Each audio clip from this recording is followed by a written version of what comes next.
Welcome to Parent Coaches Unleashed with Carrie and Jessica, where no topics are taboo or off limits. Join us as we let loose and discuss the real, raw feelings about parenting. In each episode, we will bring you heartfelt discussions, real-life stories, and special guests that will both entertain you and encourage community so no one feels alone in their parenting journey. Thanks so much for listening. Now let's start the show.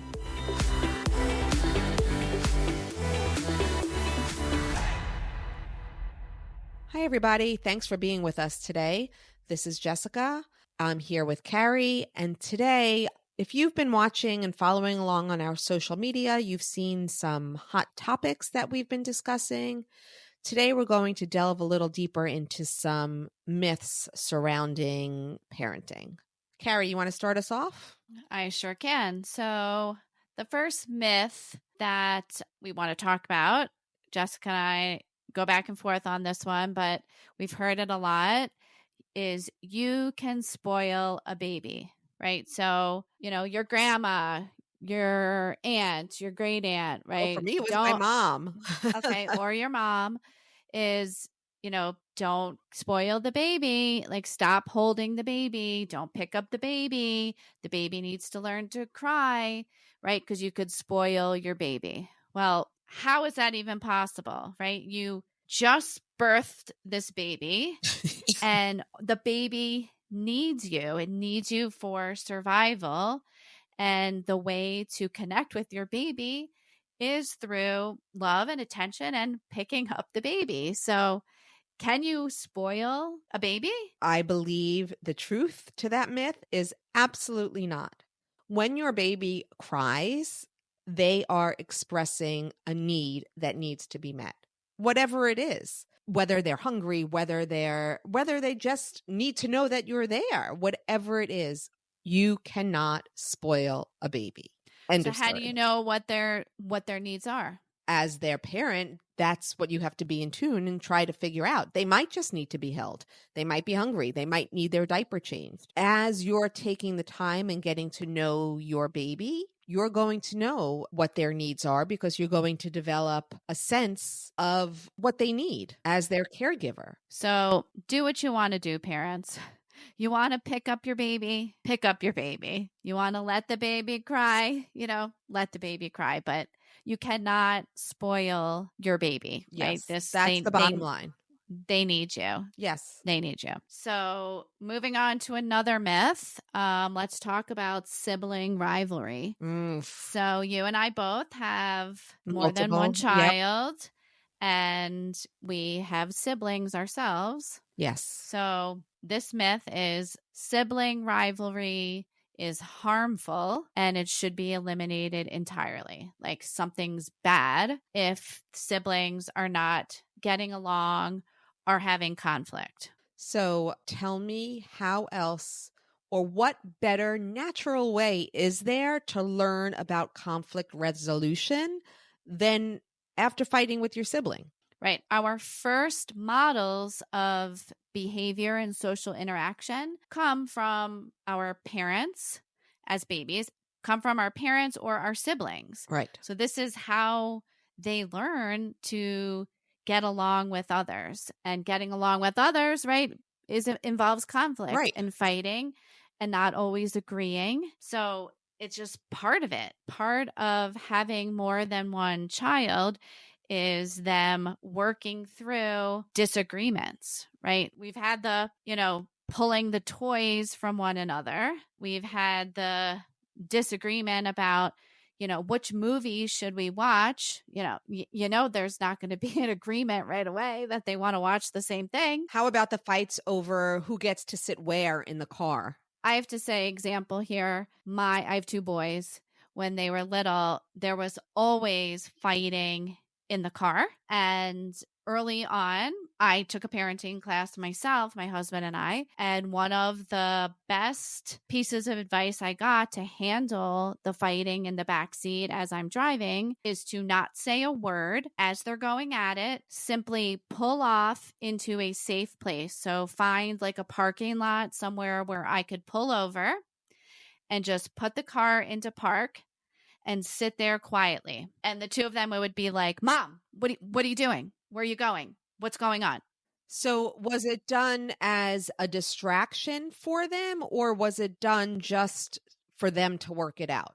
So at the beginning, it was done so that it could stop in the moment what was happening, because for me as the parent, it was becoming, anxiety provoking and unsafe for me to be driving with that happening. So once I pulled into the parking spot, put the car in park, and they were like, what's happening?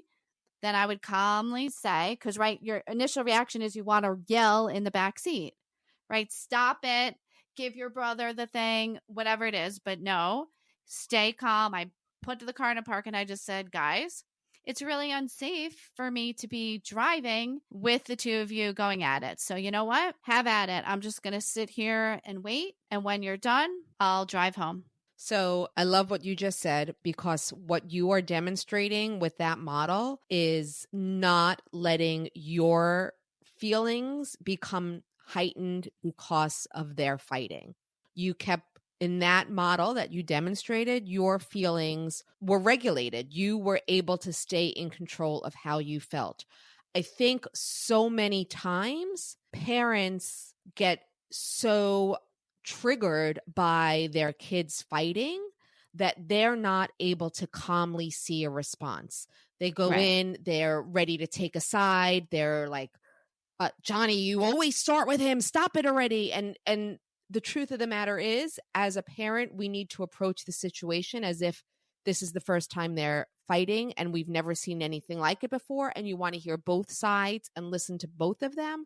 But I love that model that you just shared. Yeah. The only thing I question there is, what if you're not in a position where you can pull over to a safe place? Like, what if you're on the highway, you're driving down 95 or wherever it is, you're not in a position to get over and pull off so quickly. Right. Well, I think it's to be able to stay calm and not engage, because believe me, that was not my initial reaction to do that. My initial reaction was to start reaching in the back as I'm looking forward and, or making a suggestion, about what was happening and inserting myself in their conflict. Right. I mean, or scream it, right? Or stop, or getting louder than they were. But that never worked. That never worked, because then it just became me engaging with them in that conflict, when the end result is I'm trying to have them work it out themselves. But at the same time, you have to stay safe in the car. Right. Well, so let me ask you this, because I feel like this leads to another big myth that's out there, that sibling rivalry or fighting is an indicator of bad or failed parenting. What do you say to that? Well, I've definitely felt like a failure as a parent along the way, as things were unraveling and as they felt out of my control. But I have to remind myself as a parent that you don't always have all the answers or know what to do. And if you can remind yourself that this might not be a situation that I, as the mom, have to fix, right? I need to give the time and the space for them to be able to work it out. But yes, I mean, definitely, when you're at a public place and siblings and other kids are fighting or arguing or pulling each other or pinching or throwing things at each other, right. You do want to look at the parent like, what the hell's going on? Right. What are you doing? Well, then we get into the whole judgment surrounding it again. Right. But I admire the moms or the parents who are remaining calm, right? And kind of letting that happen and not, just picking them up and grabbing them and ripping them out of the situation in place because they're so embarrassed. Because then the kids learn that if I need to get mom's attention, I'm going to start up with my sister or brother in the public place. So for me, though, as a parent, that was always a hard place to be, right? Something would happen. It would be out of control. The kids would be misbehaving, and it was in a public place. So you have the extra pressure of everyone else looking at you. But it's almost like you want to be like, you know what? Hopefully they're parents too, and they'll just carry on with what they're doing, and I can just stay calm. But getting back to it's not a parent failure. Right. That's what I wanted to say. It's a part of parenting. It's not a parenting failure. Right. And it doesn't mean also, like, if your kids are always so well behaved in the public setting, it doesn't mean that that's a successful parent, that they did something different or better than the Right. other. It's just, that. And here's the other part to that. Just because, I know so many of us feel judged in a situation like that. Here's the other part to that. As the observer, when you see that happening, you don't know what transpired 10 minutes before. You don't know if the kids are overstimulated, if they're hungry, if they're tired. You don't know what set them off. So I guess I would just say, give yourself grace. And when you see a parent going through it, give them the grace too. No judgment. It's not a failure. It's a parenting moment. All right. So another myth here is we're, moving on to young kids, older kids. But here's one: parenting gets easier as children get older. Oh, gosh. You know, that. no. And that phrase, which we've talked about before, which I think both of us together really, really dislike this statement. Little kids, little problems, big kids, big problems. Yes. When you're little, right? I think you said before one time that a family member said to you, "Oh, you just wait." Right. My daughter had just given up napping, and my cousin had said that very statement to me, "Just wait," because her kids, let's say, I don't know, they were in middle school at the time and going through some social anxieties. But for me, in that moment, my child giving up their nap was a big problem for me, because I had my older two are only 16 months apart. So when my older one stopped napping, that was my time to get things done, when both of them were napping at the same time. And now it's trying to rearrange and figure out how my day is going to look now that my daughter stopped napping. Right. I think whatever stage that you're at, it's a big problem, right? It doesn't matter if they're 2, if they're 22, like, that's the stage you're at, and that's the stage Right. So it is a big problem. And there are so things become easier as they get older, such as like the organizational part, like getting out of the house on time becomes a little easier, and having help from your kids might get easier. But the problems become more complex. As I mentioned before, like social issues come up, or when your teens start driving, or looking for colleges, the issues change. It's not that one is bigger than the other. Right. They become more complex as they get older, and what requires so much more of you. Right. And also, they're becoming more independent. Yes. And so just the independence and breaking away from the parent-child relationship that you've known up until that point changes, and that adds another level of complexity to parenting. In no way does parenting get easier as your kids get older. No, it is the job that we have for the rest of our lives. And I don't know when we first signed up for it, or decided we wanted to have children, or heard the words, you're pregnant, right? That this was going to be forever. It was going to be forever. But yes. Anyway, all right. So moving on to parents, and maybe talking about some self-care about parents. And another myth, right? When we have a baby, when we have a child, especially if you're a stay-at-home parent, right? You feel like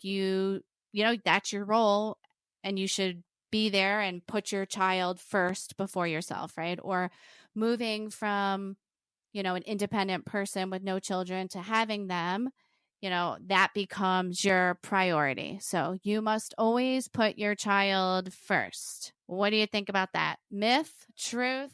How you feeling, Jess?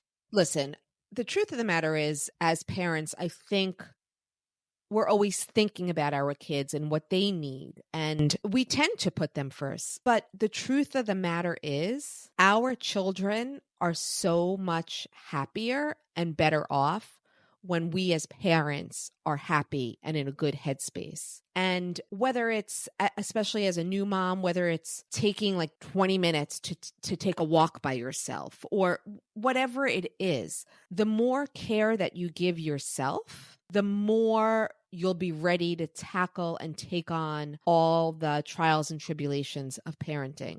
And that was a tough one for me. I was a stay-at-home mom. I was fortunate enough and privileged enough to be able to make a conscious decision to be a stay-at-home mom. But I struggled. I struggled with, well, can I really get a manicure? I mean, I'm not bringing any money into the house, but that was something that was important for my self-care. Can I really just sit down and read a book? I mean, what about laundry? What about dinner? I mean, what about all the other stuff? But the truth is, when I did something for myself and when I do something for myself, I feel so much better and it becomes so much easier to tackle all the other tasks that parenting is. All right. So, what about the working parent, right? So, they're going to work to support the family, right? They have limited time with their children outside of the work. Let's just assume whether they're going outside the house to work or they're working, now at home. Sure. But they're not with their children all the time. So, there's time after the working hours where they can be with their children. But what happens about going to the gym or having a date night with your spouse, right? So I think this is where communication and planning with your partner come into play. You need to figure out where in your schedule you're going to carve out the time for yourself. Yes, there are the demands of parenting, there are the demands of work, but you can't get lost in that shuffle. It's making a conscious effort to take the time for yourself. Even if you say to your partner, I'm getting up early tomorrow, can you just do the morning routine? Whatever it is, plan it. If you plan it into your schedule, you know it's there. What about single moms? Yep. Or single dads? Yep. No, it's a full-time There's role. Nothing wrong with paying a babysitter, finding a family member to help out so that you could also have your own time. Right. And take care of yourself. One of the things my husband always says, like when people ask for advice, one of his biggest parenting pieces of advice is when somebody offers to watch your kids, let them. Say yes. Yes. It doesn't. Yes. Take the pressure off of yourself. Let someone watch your kids as long as you feel that they're a safe person. And it doesn't have to be all night. It could be 30 minutes. Can you stay here with them for 30 minutes? Can you watch them for 30 minutes? I just want to take a walk by myself. And you will feel so much better for that.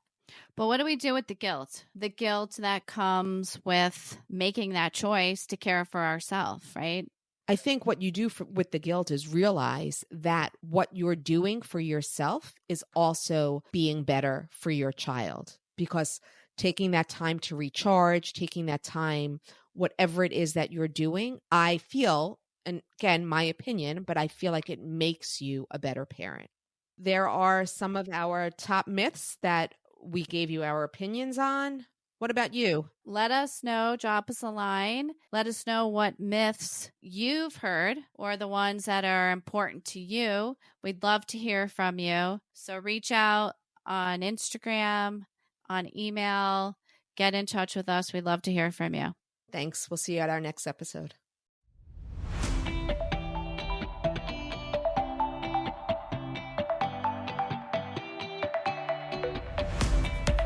Thank you for listening to this episode of Parent Coaches Unleashed with Carrie and Jessica.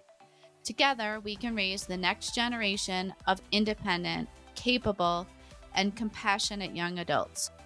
We encourage you to send us an email with questions and feedback to info@parentcoachesunleashed.com. Please remember, you are not alone on this parenting journey.